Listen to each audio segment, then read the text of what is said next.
जी दोस्तों हींअर असां शाह फैसल मस्जिद में मौजूदु आहियूं। शाह फैसल मस्जिद अॼु तमामु घणी रश आहे हिते ऐं पाण मंज़र ॾेखारींदासीं ऐं तमामु घणी रश आहे। औरतूं ऐं ॿार आहिनि, ॿुढा आहिनि ऐं जंहिंजे करे हिते तमामु घणी रश नज़र अचे थी।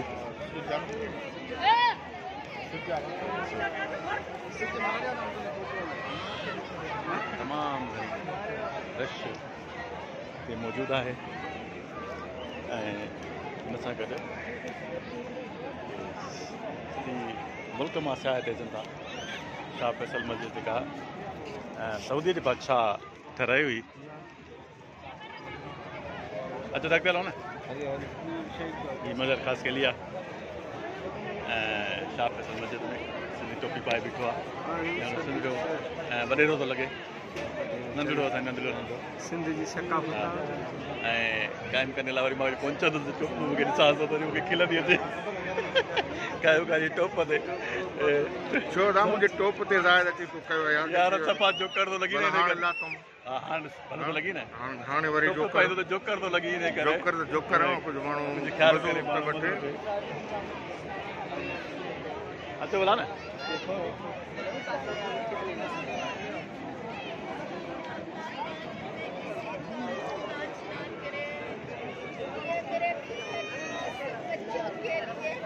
हाणे तव्हां मथे चवणो पवंदो मथे बसि।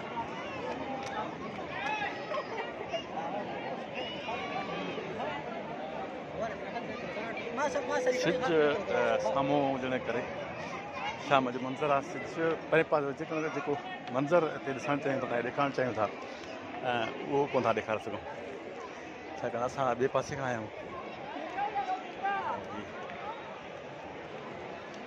ये ॾाकण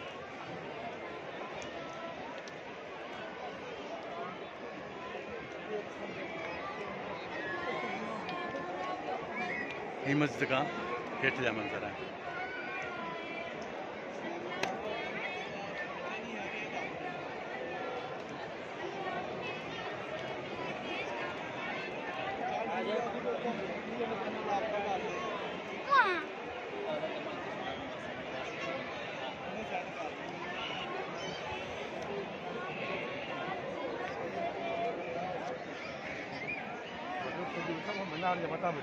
ॾाकण सहकायो थो वञे ऐं सफ़ा मीनार जे भरिसां बीठो आहे जंहिंजे करे ख़ूबसूरत मंज़र शाह फैसल मस्जिद।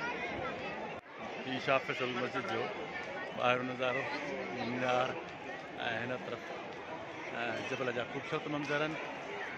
तव्हां पाण ॾिसी सघो था माण्हुनि जी वॾी रश आहे, तमामु वॾी रश आहे जेका हिते मौजूदु आहे।